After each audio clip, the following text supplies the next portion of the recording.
السلام علیکم پیارے دوستو، آپ دیکھ رہے ہیں اسلامک یونٹ یوٹیوب چینل۔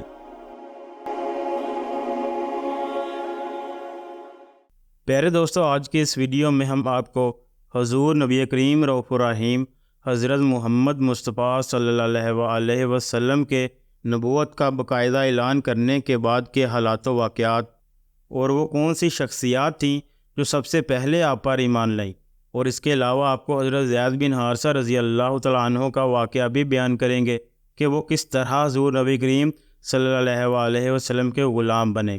اور اس کے ساتھ ساتھ اس ویڈیو کے آخر میں ہم آپ کو حضور نبی کریم صلی اللہ علیہ وسلم کے ظاہری حسن و جمال کے بارے میں بھی بتائیں گے۔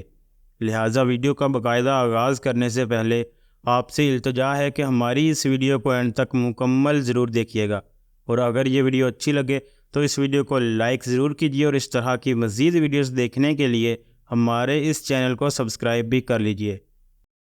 پیارے دوستو، حضرت عفیف قندی رضی اللہ تعالیٰ عنہ ایک تاجر تھے۔ ان کا بیان ہے، اسلام قبول کرنے سے پہلے ایک مرتبہ میں حج کے لیے آیا۔ تجارت کا کچھ مال خریدنے کے لیے میں عباس ابن عبد المطلب کے پاس گیا۔ وہ میرے دوست تھے اور یمن سے اکثر عطر خرید کر لاتے تھے، پھر حج کے موسم میں مکہ میں فروخت کرتے تھے۔ میں ان کے ساتھ منع میں بیٹھا تھا کہ ایک نوجوان آیا۔ اس نے غروب ہوتے سورج کی طرف غور سے دیکھا۔ جب اس نے دیکھ لیا کہ سورج غروب ہو چکا تو اس نے بہت اہتمام سے وضو کیا، پھر نماز پڑھنے لگا، یعنی کعبہ شریف کی طرف منہ کر کے۔ پھر ایک بچہ آیا جو بالغ ہونے کے قریب تھا، اس نے بھی وضو کیا اور اس نوجوان کے برابر کھڑے ہو کر نماز پڑھنے لگا۔ پھر عورت خیمے سے نکلی اور ان کے پیچھے نماز کی نیت باندھ کر کھڑی ہو گئی۔ اس کے بعد اس نوجوان نے رکوع کیا تو اس بچے اور عورت نے بھی رکوع کیا۔ نوجوان سجدے میں گیا تو وہ دونوں بھی سجدے میں گر گئے۔ یہ منظر دیکھ کر میں نے عباس ابن عبد المطلب سے پوچھا، عباس، یہ کیا ہو رہا ہے؟ انہوں نے بتایا، یہ میرے بھائی عبداللہ کے بیٹے کا دین ہے۔ محمد کا دعویٰ ہے کہ اللہ تبارک و تعالیٰ نے اسے پیغمبر بنا کر بھیجا ہے۔ یہ لڑکا میرا بھتیجا ہے، ابن ابی طالب ہے، اور یہ عورت محمد صلی اللہ علیہ وسلم کی بیوی خدیجہ بنت خویلد ہے۔ پیارے دوستو، یہ عفیف قندی رضی اللہ تعالیٰ عنہ مسلمان ہوئے تو کہا کرتے تھے، کاش اس وقت ان میں چوتھا آدمی میں ہوتا۔ پیارے دوستو، حضرت زید بن حارثہ رضی اللہ تعالیٰ عنہ غلاموں میں سب سے پہلے ایمان لائے۔ یہ حضور نبی کریم صلی اللہ علیہ وسلم کے آزاد کردہ غلام تھے۔ اس سے پہلے یہ حضرت خدیجہ رضی اللہ تعالیٰ عنہ کے غلام تھے۔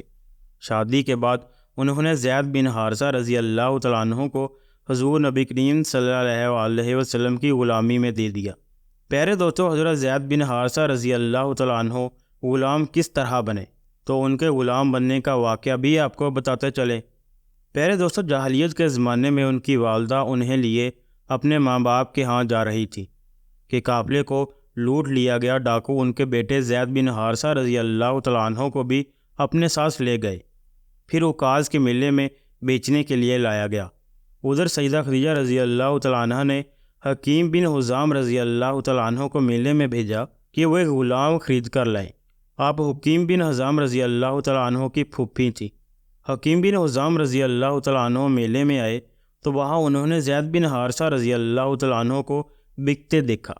اس وقت ان کی عمر مبارک 8 سال تھی۔ حکیم بن حزام رضی اللہ تعالیٰ عنہ کو یہ اچھے لگے۔ انہوں نے سیدہ خدیجہ رضی اللہ تعالیٰ عنہ کے لیے انہیں خرید لیا۔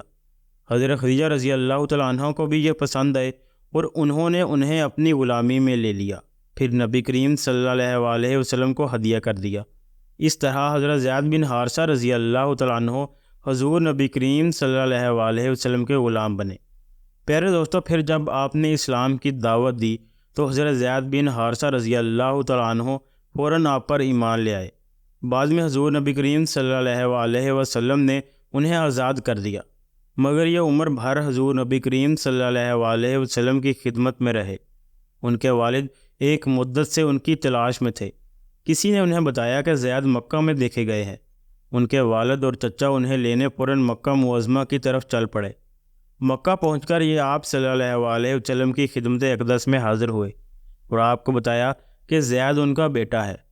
ساری بات سن کر آپ نے ارشاد فرمایا، زید سے پوچھ لو، اگر تمہارے ساتھ جانا چاہتا ہے تو مجھے کوئی اعتراض نہیں، اور اگر یہاں میرے پاس رہنا چاہے تو اس کی مرضی۔ زید نے کہا کہ یا رسول اللہ صلی اللہ علیہ وآلہ وسلم، میں آپ کے پاس رہنا پسند کرتا ہوں۔ اس پر ان کے باپ نے کہا، تیرا برا ہو زید، تو آزادی کے مقابلے میں غلامی کو پسند کر رہا ہے۔ حضرت زید رضی اللہ تعالیٰ عنہ نے کہا، ہاں، ان کے مقابلے میں کسی اور کو ہرگز نہیں چن سکتا۔ آپ نے حضرت زید رضی اللہ تعالیٰ عنہ کی یہ بات سنی تو آپ کو فوراً حجر اسود کے پاس لے گئے اور اعلان فرمایا، آج سے زید میرا بیٹا ہے۔ ان کے والد اور چچا مایوس ہو گئے، تاہم نبی کریم صلی اللہ علیہ وسلم نے انہیں اجازت دے دی کہ وہ جب چاہیں زید سے ملنے آ سکتے ہیں، چنانچہ وہ بعد میں بھی ملنے کے لیے آتے رہے۔ پیارے دوستو، حضرت زید بن حارثہ رضی اللہ تعالیٰ عنہ وہ واحد صحابی رسول ہیں جن کا قرآن کریم میں نام لے کر ذکر کیا گیا ہے۔ پیارے دوستو، مردوں میں سب سے پہلے حضرت ابوبکر صدیق رضی اللہ تعالیٰ عنہ آپ پر ایمان لائے۔ آپ نبی کریم صلی اللہ علیہ وسلم کے بچپن کے دوست تھے۔ حضور نبی کریم صلی اللہ علیہ وسلم اکثر ان کے گھر آتے اور ان سے باتیں کیا کرتے۔ ایک دن حضرت حکیم بن حزام رضی اللہ تعالیٰ عنہ کے پاس بیٹھے تھے کہ ان کی ایک باندی وہاں آئی اور کہنے لگی، آج آپ کی پھوپھی خدیجہ نے یہ دعویٰ کیا ہے کہ ان کے شوہر اللہ تبارک و تعالیٰ کی طرف سے بھیجے ہوئے پیغمبر ہیں، جیسا کہ موسیٰ علیہ السلام تھے۔ حضرت ابوبکر صدیق رضی اللہ تعالیٰ عنہ نے جو ہی حضرت حکیم بن حزام رضی اللہ تعالیٰ عنہ کی باندی کی یہ بات سنی، چپکے سے وہاں سے اٹھے اور نبی کریم صلی اللہ علیہ وسلم کے پاس آ گئے اور آپ سے اس بارے میں پوچھا۔ اس پر آپ صلی اللہ علیہ وسلم نے حضرت ابوبکر صدیق رضی اللہ تعالیٰ عنہ کو وحی آنے کا پورا واقعہ سنایا اور بتایا کہ آپ کو تبلیغ کا حکم دیا گیا ہے۔ پیارے دوستو، یہ سنتے ہی حضرت ابوبکر صدیق رضی اللہ تعالیٰ عنہ نے عرض کیا، میرے ماں باپ آپ پر قربان، آپ بالکل سچے ہیں، آپ اللہ کے رسول ہیں۔ آپ کے اس طرح فوراً تصدیق کرنے کی بنا پر نبی کریم صلی اللہ علیہ وسلم نے حضرت ابوبکر کو صدیق کا لقب عطا فرمایا۔ پیارے دوستو، اس بارے میں دوسری روایت یہ ہے کہ صدیق کا لقب آپ نے انہیں اس وقت دیا جب آپ معراج کے سفر سے واپس تشریف لائے تھے۔ مکہ کے مشرکین نے آپ کو جھٹلایا تھا۔ اس وقت حضرت ابوبکر صدیق رضی اللہ تعالیٰ عنہ نے اس واقعہ کو سنتے ہی فوری طور پر اس کی تصدیق کی اور آپ صلی اللہ علیہ وسلم نے انہیں صدیق کا لقب عطا فرمایا۔ غرض حضرت ابوبکر صدیق رضی اللہ تعالیٰ عنہ نے آپ کی نبوت کی تصدیق فوری طور پر کر دی۔ حضرت ابوبکر صدیق رضی اللہ تعالیٰ عنہ کا نام نبی کریم صلی اللہ علیہ وسلم نے عبداللہ رکھا، اس لیے کہ اس سے پہلے ان کا نام عبد الکعبہ تھا۔ اس لحاظ سے حضرت ابوبکر صدیق رضی اللہ تعالیٰ عنہ وہ پہلے آدمی ہے جن کا نام نبی کریم صلی اللہ علیہ وسلم نے تبدیل کیا۔ پیارے دوستو، حضرت ابوبکر صدیق رضی اللہ تعالیٰ عنہ یوں بھی بہت خوبصورت تھے، اس مناسبت سے آپ نے ان کا لقب عتیق رکھا۔ پیارے دوستو، عتیق کا مطلب ہے خوبصورت، اس کا ایک مطلب آزاد بھی ہے۔ یہ لقب دینے کی ایک وجہ یہ بھی بیان کی جاتی ہے کہ ان کی طرف دیکھ کر فرمایا تھا کہ یہ جہنم کی آگ سے آزاد ہے۔ غرض اسلام میں یہ پہلا لقب ہے جو کسی کو ملا۔ قریش میں حضرت ابوبکر صدیق رضی اللہ تعالیٰ عنہ کا مرتبہ بہت بلند تھا۔ آپ بہت خوش اخلاق تھے، قریش کے سرداروں میں سے ایک تھے، شریف، سخی اور دولت مند تھے، روپیہ پیسہ بہت فراخ دلی سے خرچ کرتے تھے۔ ان کی قوم کے لوگ انہیں بہت چاہتے تھے، لوگ ان کی مجلس میں بیٹھنا بہت پسند بھی کرتے تھے۔ اپنے زمانے میں حضرت ابوبکر صدیق رضی اللہ تعالیٰ عنہ خواب کی تعبیر بتانے کے بہت ماہر بھی تھے۔ پیارے دوستو، دوسری وحی آنے کے بعد حضور نبی کریم صلی اللہ علیہ وسلم نے لوگوں کو اسلام کی طرف بلانا شروع کر دیا۔ آپ صلی اللہ علیہ وسلم نے لوگوں کو بتایا کہ اللہ ایک ہے، اس کا کوئی شریک نہیں، اس کی نہ کوئی اولاد ہے، نہ بیوی، نہ ماں ہے، نہ باپ، اس کا کوئی ہمسر نہیں۔ زمین، آسمان، سورج، چاند، ستارے، ہر چیز اسی کی بنائی ہوئی ہے۔ پھل، پھول، درخت اور اناج وہی اگاتا ہے۔ خوشی، غم، زندگی اور موت بھی وہی دیتا ہے، اس کے سوا کوئی پوجنے کے لائق نہیں۔ فرشتے اللہ کی ایک ایسی مخلوق ہے جو ہم کو نظر نہیں آتی، وہ دن رات اللہ تبارک و تعالیٰ کی عبادت اور اس کے حکموں کو بجا لانے میں لگے رہتے ہیں، ان کو ماننا فرض ہے۔ دنیا میں جتنے رسول اور نبی آئے ہیں وہ سب سچے اور خدا کے بھیجے ہوئے ہیں، ان کو ماننا فرض ہے۔ میں بھی اللہ کا رسول ہوں، اس لیے مجھ پر بھی ایمان لاؤ۔ اللہ تبارک و تعالیٰ نے اپنے رسولوں کو جو کتابیں دیں وہ سچی ہیں۔ ہر شخص مرنے کے بعد قیامت کے دن پھر زندہ ہوگا اور اس کے سامنے حاضر کیا جائے گا۔ وہ ہر ایک کو اس کے اچھے اور برے کاموں کا بدلہ دے گا۔ پیارے دوستو، عورتوں میں سب سے پہلے حضرت بی بی خدیجہ رضی اللہ تعالیٰ عنہ نے سب سے پہلے اسلام قبول کیا۔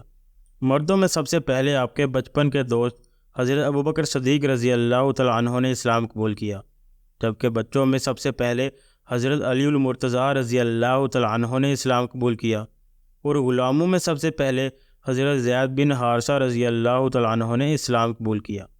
پیارے دوستو، اس کے بعد آپ مکہ کے ایسے لوگوں کو اسلام کی باتیں سمجھانے لگے جو طبیعت کے نیک اور سمجھدار تھے۔ نبوت کا چوتھا سال شروع ہوا تو اللہ رب العزت نے حضور نبی کریم صلی اللہ علیہ وسلم کو حکم دیا کہ اب آپ اسلام کا پیغام لوگوں کو اعلانیہ پہنچائیں اور کافروں کی مخالفت کی پرواہ نہ کریں۔ یہ حکم ملتے ہی پہلے تو حضور نبی کریم صلی اللہ علیہ وسلم نے سب کے سامنے کعبہ شریف میں نماز پڑھنا شروع کر دی۔ پھر آپ صلی اللہ علیہ وسلم نے 2 مرتبہ اپنے قریبی رشتہ داروں کو کھانے پر بلایا اور ان کو اسلام کی دعوت دی، لیکن دونوں مرتبہ آپ کے ایک چچا ابو لہب نے آپ کی سخت مخالفت کی، کیونکہ وہ بڑا سخت کافر تھا اور اپنے بتوں کی برائی نہیں سن سکتا تھا۔ دوسرے رشتہ دار بھی اس کی باتوں میں آ گئے اور کھانا کھا کر کوئی جواب دیے بغیر چلے گئے۔ البتہ آپ کے دوسرے چچا حضرت ابو طالب نے کہا، میں دشمنوں کے مقابلے میں تمہاری حمایت کروں گا، تم جو کرنا چاہتے ہو کرو۔ جناب ابو طالب کے بیٹے حضرت علی المرتضیٰ رضی اللہ تعالیٰ عنہ نے بھی کہا، میں آپ کا ساتھ دوں گا۔ اس کے بعد آپ ایک دن مکہ کے ایک قریبی پہاڑ صفا پر تشریف لے گئے اور اس کی چوٹی پر کھڑے ہو کر قریش کے ایک ایک قبیلے کا نام لے کر پکارا۔ جب سب لوگ جمع ہو گئے تو آپ نے فرمایا، کیا اگر میں تم سے کہوں کہ اس پہاڑ کے پیچھے سے دشمن کا ایک لشکر آ رہا ہے اور وہ تم پر حملہ کرے گا تو کیا تم لوگ مجھ پر یقین کر لو گے؟ سب نے کہا، ہاں بے شک، کیونکہ ہم نے آپ کو ہمیشہ سچا پایا ہے۔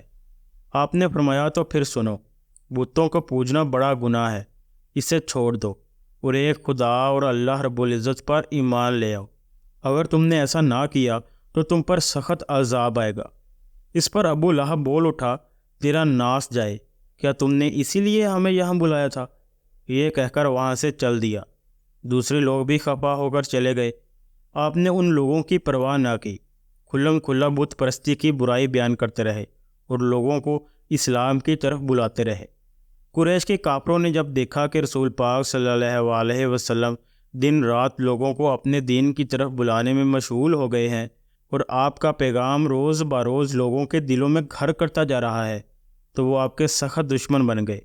آپ کو طرح طرح سے ستانے لگے اور دوسرے مسلمانوں پر بھی سخت سے سخت ظلم ڈھانے لگے۔ ان ظالم کافروں نے رسول خدا امام الانبیاء حضرت محمد مصطفیٰ صلی اللہ علیہ وسلم پر بھی بہت ظلم ڈھائے۔ ان کافروں میں قریش کے بڑے بڑے سردار ابو جہل، ابو لہب، عاص بن وائل، عقبہ بن ابی معیط، ولید بن مغیرہ، نضر بن حارث، امیہ بن خلف، حبیب بن خلف، عاص بن سعید اور اسود بن عبد الیغوث وغیرہ شامل تھے۔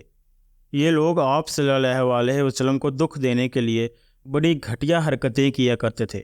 آپ صلی اللہ علیہ وسلم قرآن پاک پڑھتے تو وہ شور مچاتے اور تالیاں بجاتے، آپ کے راستے میں کانٹے بچھاتے، آپ پر خاک پھینکتے، آپ کو دیوانہ شاعر اور جادوگر وغیرہ کہہ کر مشہور کرتے۔ آپ کعبہ میں جاتے تو آوازیں کستے، دھکے دیتے، اور باہر سے جو لوگ مکہ آتے تو ان سے پہلے ہی کہہ دیتے کہ ہمارے ہاں ایک شخص باپ دادا کے دین سے پھر گیا ہے، اس سے نہ ملنا۔ آپ ان کی ذلیل حرکتوں پر صبر کرتے تھے اور اپنا کام کیے جاتے تھے۔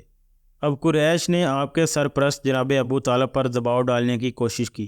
ان میں سے کچھ آدمی اکٹھے ہو کر 3-4 مرتبہ جناب ابو طالب کے پاس گئے اور ان سے کہا کہ آپ محمد کی حمایت چھوڑ دیں۔ جناب ابو طالب نے ہر مرتبہ ان کو ٹال دیا۔ البتہ ایک دن انہوں نے آپ صلی اللہ علیہ وسلم سے کہا، بھتیجے، مجھ بوڑھے پر اتنا بوجھ نہ ڈالو جو میں اٹھا نہ سکوں۔